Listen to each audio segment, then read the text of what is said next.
یہ ہیں بدلو کی نشریات. ناظرین، بدلو کی نشریات میں یہ ہے ڈاکٹر پرویز خود بھائی کا پروگرام فکر و نظر. میرا نام فاطمہ رزاق ہے اور میں آپ کو ڈاکٹر ہود بھائی جواب دو کے دوسرے سیشن میں خوش آمدید کہتی ہوں. ڈاکٹر ہود بھائی، ہم نے دیکھا کہ موٹر وے پر گینگ ریپ کا ایک اندوہناک واقعہ پیش آیا، لیکن یہ خالی ایک واقعہ نہیں، اس کے علاوہ ہر روز اس طرح کے واقعات پیش آتے ہیں، چاہے وہ تیزاب گردی کے واقعات ہوں، غیرت کے نام پر قتل کے واقعات ہوں، عورتوں کو زندہ جلانے کے واقعات ہوں، یا پھر ریپ کیسز کی تعداد ہو. یہ کیسز ہر روز بڑھتے جا رہے ہیں. کیا وجہ ہے کہ آج ہم عورت کو پاکستان میں تحفظ دینے میں ناکام رہے ہیں؟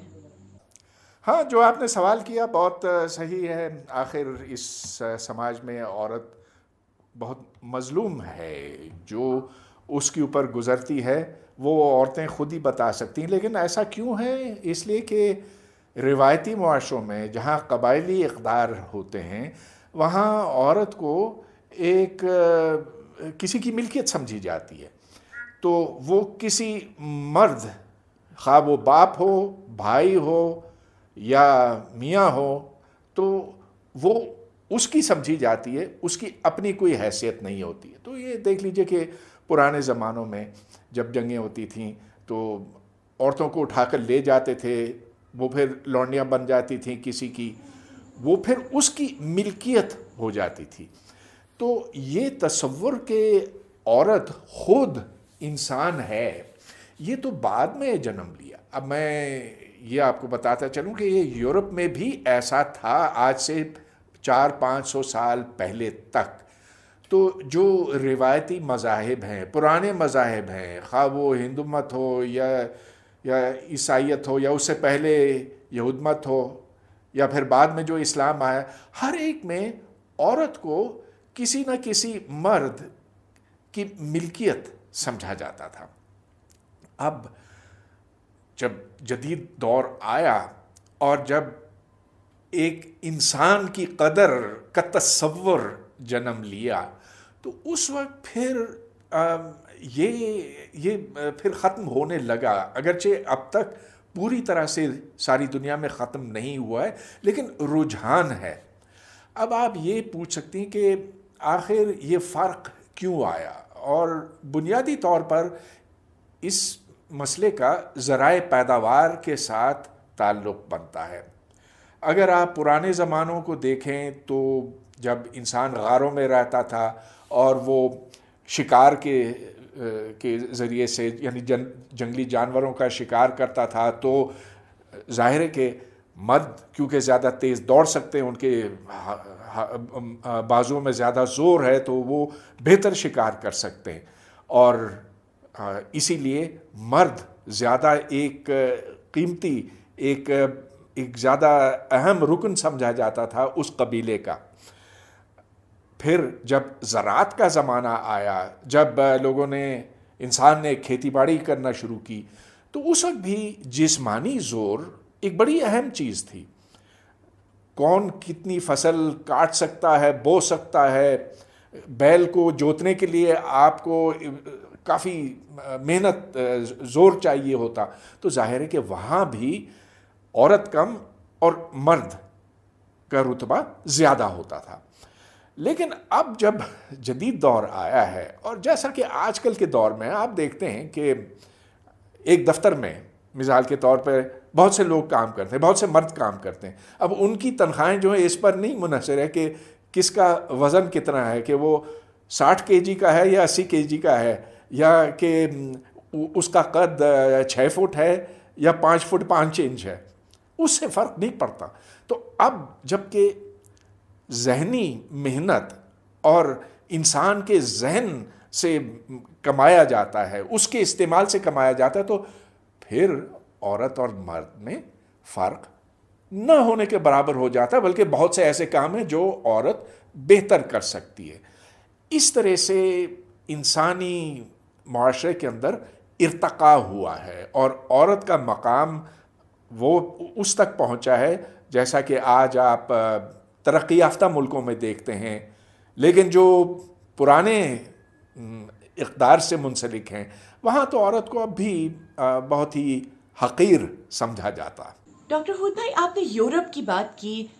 ایک وقت تھا جب یورپ میں عورتوں کو ووٹ کا حق بھی حاصل نہیں تھا، اور وہاں پہ صورتحال شاید ہمارے معاشرے جیسی ہی تھی. وہ ایسے کیا اقدامات ہیں جو یورپ نے کیے اور ہم نے نہیں کیے، جن کی وجہ سے آج وہ ہم سے کہیں آگے ہیں، اور ہمارا معاشرہ ابھی بھی عورت کے احترام کی باتیں تو کرتا ہے لیکن اس کو عزت دینے میں اور تحفظ دینے میں ناکام رہا ہے؟ ہاں، آپ کا اشارہ اس موٹر وے والے واقعے سے ہے ضرور، اور بات آپ کی بالکل ٹھیک ہے. ہاں، جب یہاں کوئی اس طرح کا واقعہ ہوتا ہے، اول تو یہ کہ ہم کہتے ہیں کہ عورت پر زیادتی ہوئی ہے، ہم یہ نہیں کہتے کہ زنا بالجبر ہوا ہے، مگر ہے نا، حقیقت یہ ہے. ہم وہ بھی کہنے سے کتراتے ہیں کیونکہ کہنے کو تو ہم عورت کے تقدس کو مانتے ہیں، کہ ہم مانتے ہیں کہ ہم عورت کی بے حرمتی نہیں چاہتے، اور یہ اس طرح کا لفظ استعمال کرنا کہیں نہیں دیکھا جاتا، بس یہ کہہ دیتے ہیں زیادتی ہو گئی ہے. اچھا، آپ کا سوال تھا کہ ایسا کیوں ہے؟ اس لیے کہ کئی لحاظ سے ہمارا سماج جو ہے وہ انحطاط کا شکار ہے.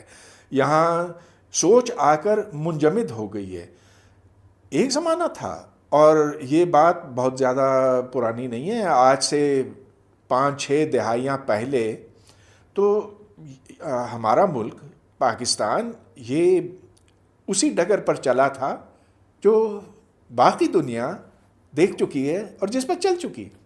تو عورتوں کے حقوق کو پہچانا جانے لگا تھا، یہاں پر تعلیم کا معیار بہتر ہونے لگا تھا، جدید تعلیم آ رہی تھی، لیکن پھر یہاں جو مذہبی قوتیں ہیں ان کی گرفت بڑھتی چلی گئی. اور اس کی خیر ایک لمبی تاریخ ہے.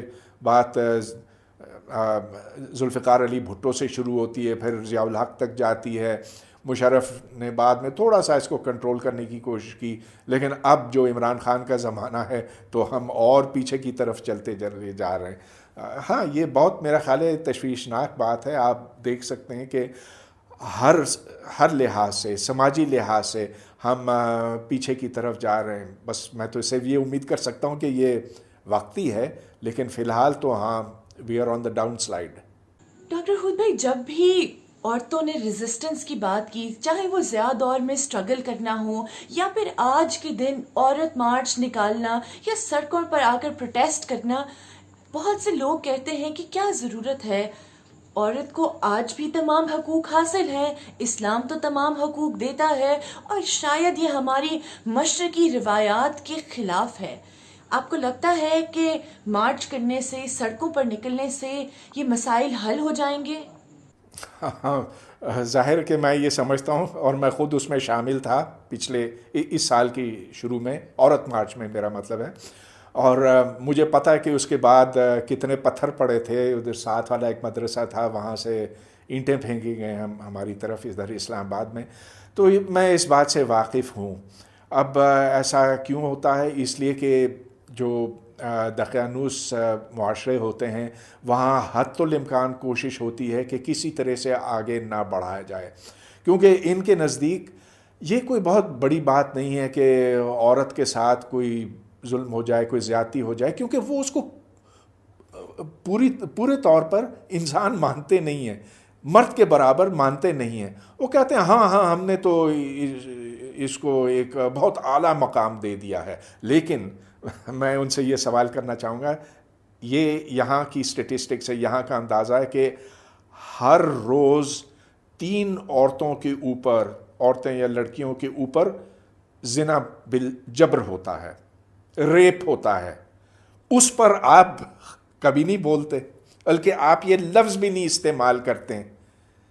تو یہ اس بات کی دلیل ہے کہ آخر آپ اور چیزوں کے بارے میں بہت فکر مند ہیں، جنت پہنچنے کے لیے بہت آپ کو جلدی ہے، مگر جب یہاں انسانوں کے اوپر ظلم ہوتا ہے اس وقت تو آپ بالکل خاموش رہتے ہیں. اور یہ صرف لڑکیوں پر نہیں ہوتا، جو بیچارے چھوٹے بچے ہیں مدارس کے اندر، ان کے ساتھ بھی زنا بالجبر ہوتا ہے. ہم کیوں اس بات سے انکار کریں. ایسا ہوتا ہے. موٹر وے پر گینگ ریپ کے واقعے کے بعد سب سے پاپولر ٹرینڈ جو چل رہا ہے وہ ہے ہینگ دا ریپسٹ، یعنی مجرم کو سر عام پھانسی کی سزا سنائی جائے. آپ کو لگتا ہے کہ اس طرح کے سزاؤں کے بعد ان واقعات میں کمی آئے گی؟ نہیں، بالکل نہیں پڑے گا. یہ ہمارے معاشرے کے اندر ایک درندگی کو جنم دے گا. ضرور انہیں سزا ملنی چاہیے، اور میں شاید لبرل دوستوں سے معذرت چاہتا ہوں، میں ان سے اتفاق نہیں کرتا. میں سمجھتا ہوں کہ بعض ایسے جرائم ہیں جو اتنے بھیانک ہیں کہ سزائے موت بھی شاید کچھ حالات میں اور کچھ لوگوں کو خاص حالات کے اندر دینا کوئی بری بات نہیں ہے، مگر سر عام کسی صورت نہیں. کیونکہ جب آپ لوگوں کو اس طرح سے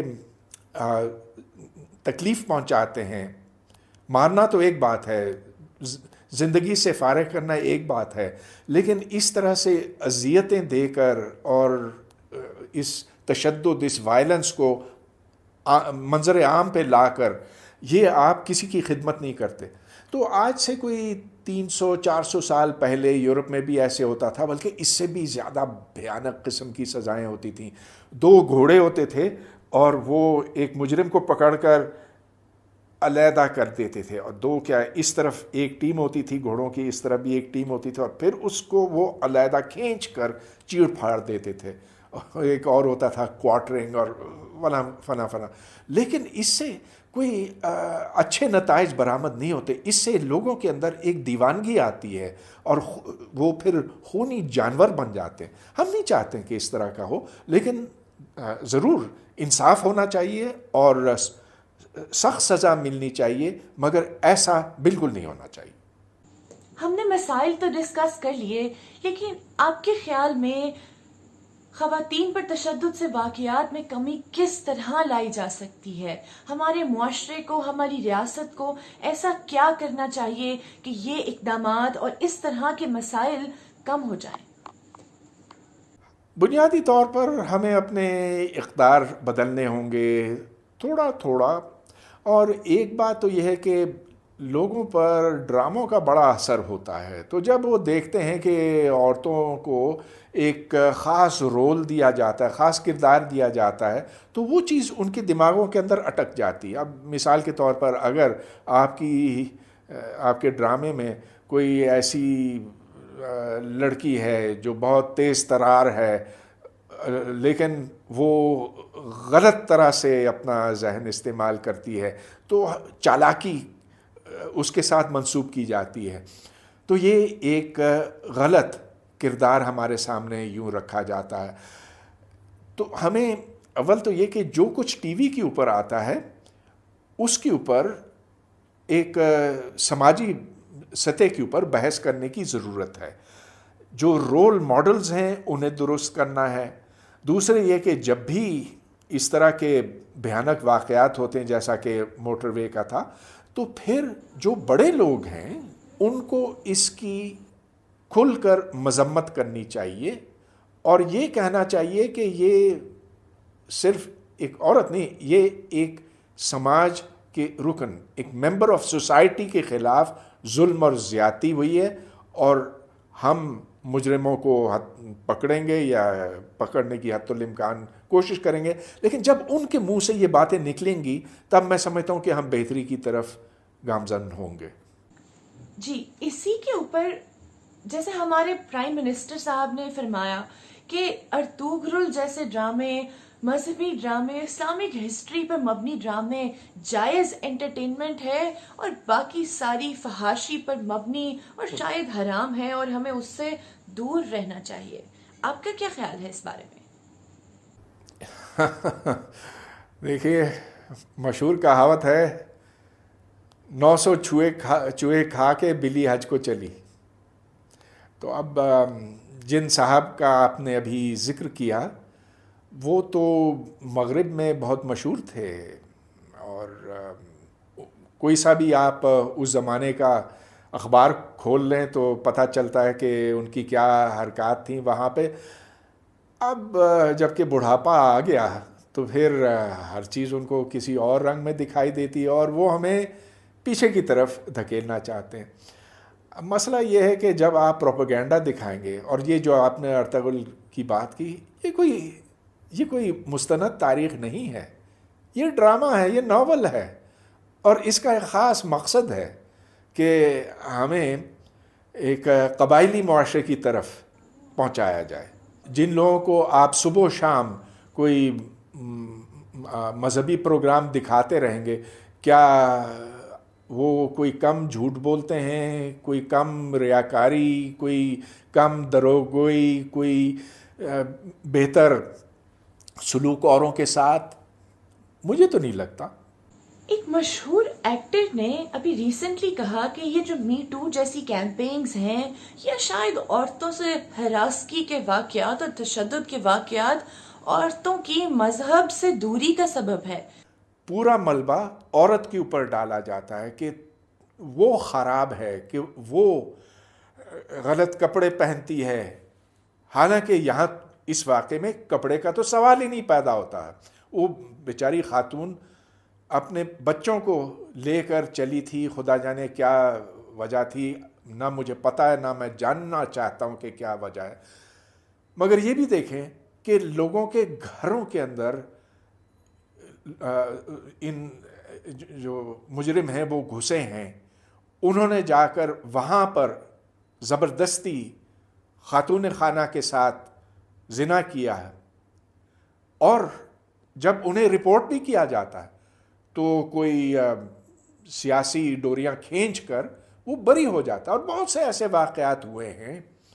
وینا حیات کا ہوا تھا، اس سے پہلے شبنم کا ہوا تھا جو ایکٹریس تھیں، بنگلہ دیشی تھیں جو پاکستان میں رہتی.